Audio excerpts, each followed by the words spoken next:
Well, today OPPD declares a notification of unusual events at the Fort Calhoun nuclear power station. OPPD did not want KMTV Action 3 News to shoot this video, but because the Missouri River is a public waterway, we feel it's our job and our right to show the public what's happening at the Fort Calhoun nuclear power station. Water in many places already up to the buildings, with the flood expected to rise another 5 feet or more this summer. And we're told no release of radioactive material has happened or is expected. This is 5 o'clock shadow on the Pacifica Radio Network. I'm Robert Knight in New York. We continue today our coverage of developing events at the Fort Calhoun nuclear power plant in Nebraska, just north of the major city of Omaha.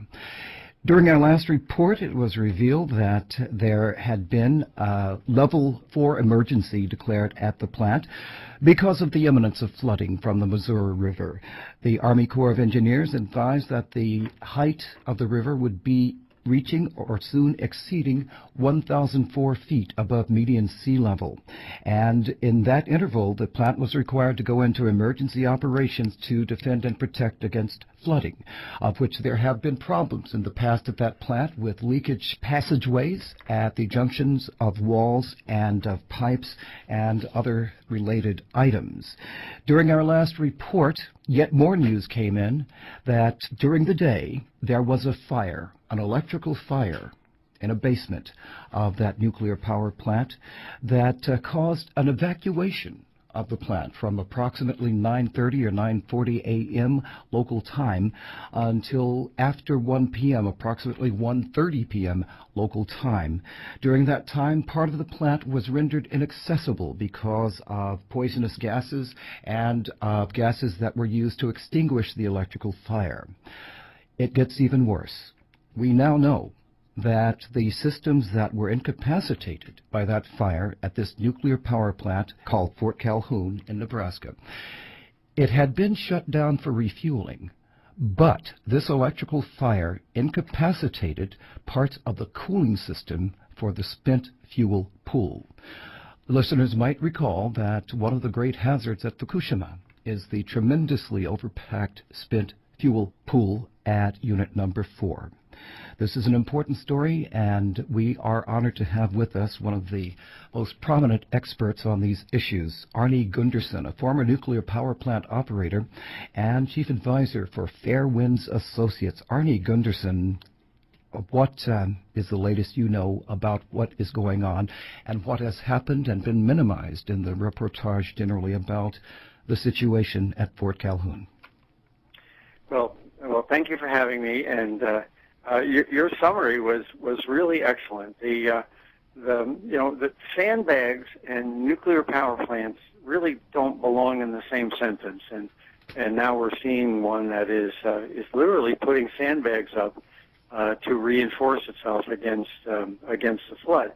I think the real issue here is, why are we having this flood? There's a lot of snow in the Rockies this year, more so than a long time, and all of the dams upstream are full. So all of them are just opening up their water and letting it cascade down to the next dam, which is letting it cascade down to the next dam. Well, the plant was designed against a flood that it can't get much worse than this, or else it's going to breach the walls. But my concern is, what if a dam breaks?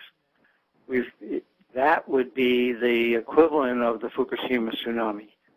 These dams are filled to the brim, and there's more than one. So it doesn't mean that the one that's immediately upstream has to break. It's any one of a series has to break, which could inundate this like Fukushima was with essentially an inland tsunami. The dams are not, structurally sound, like built to the same standards as the nuclear plant. But in fact, the nuclear plant is now relying on the integrity of something that's basically a big earthen berm. If one of these, almost like an electrical circuit in series, resistors in series, if these dams, which we might liken to resistors, any one of them broke, that would put extra stress on all the ones downstream of it, would it not? That's correct. That's correct. So, it will probably ride out the storm if the storm doesn't get any worse. They're within a foot or two of what they were designed for, and hopefully it looks like that the flows that are coming out of the dams, as the Corps of Engineers has opened the valves, they can just barely get by. But if Mother Nature throws us, a knuckleball here, all bets are off. We have seen reports that the water is already treading on the edges and the walls of this nuclear power plant. There was a television station near the nuclear power site that, despite the admonitions of the nuclear power company, because the Missouri River is a public waterway, went boating up to the edge of the plant and saw it at the jeopardy of the encroaching water. 1,004 feet above sea level, going up, and the Weather Service and the Army Corps of Engineers says that it is expected to do nothing but rise until well into the summer of this year, 2011. Generically speaking, Arnie Gundersen, nuclear plant operator and advisor on nuclear issues for Fairwinds Associates, what is wrong with water in a nuclear power plant? What are the hazards in the basement? Well, there's safety-related equipment that when the nuclear chain reaction stops, and this plant is shut down, it was shut down in April for a routine refueling, and then they said, oh my God, we got this flood coming, we better not start it back up. It was scheduled to be running by now. But even though it's shut down, there still is an enormous amount of heat left over from the particles that are left behind, called radioactive daughter products. And we're seeing that at Fukushima. The plant is still steaming because of all of that residual heat called decay heat. You got to get rid of that even after you shut down the plant. And so there's pumps like the ones that failed last night that are required to run for months, even years, after the plant is shut down to keep the nuclear core cool. And, of course, the concern last night was that two pumps failed in the fire, and not the nuclear core. It remained cooled through a different set of pumps, but the pumps that failed last night didn't cool the fuel pool. So the fuel pool began to get hot. They recovered the pumps, and the fuel pool cooled back down again. But, again, we all have Fukushima in our mind, and Unit 4 and Unit 3's fuel pool are sitting there smoldering and right on the edge of boiling. And normally these things should be at roughly 60 or 70 degrees. So they're not designed to boil in a nuclear fuel pool. In the process of refueling this Fort Calhoun nuclear power plant, does the main assembly, the nuclear pile, does it stay inside the reactor, or is the whole assembly moved to a spent fuel pool? Where is the fuel? I understand that about one-third of the columns of uranium and perhaps other oxides were to have been taken out and replaced. Where is that stuff? Is it in the reactor, or is it in the spent fuel pool? And what would you estimate to be the capacity of radioactive materials in the pool? And as a follow-up to that, Arnie Gundersen, does heating tempt the process of zircaloy hydrogenization? There was one-third of the nuclear core that's been removed and is in the fuel pool, along with many other nuclear cores. There's 20 years or more worth of nuclear cores in the fuel pool, and that's on the pumps that failed last night. So that generates an enormous amount of heat. And the closest example that I could tell you is Fukushima 4, which if you recall the pictures of the steam just pouring out of that fuel pool. without water, that fuel pool will boil dry in several days.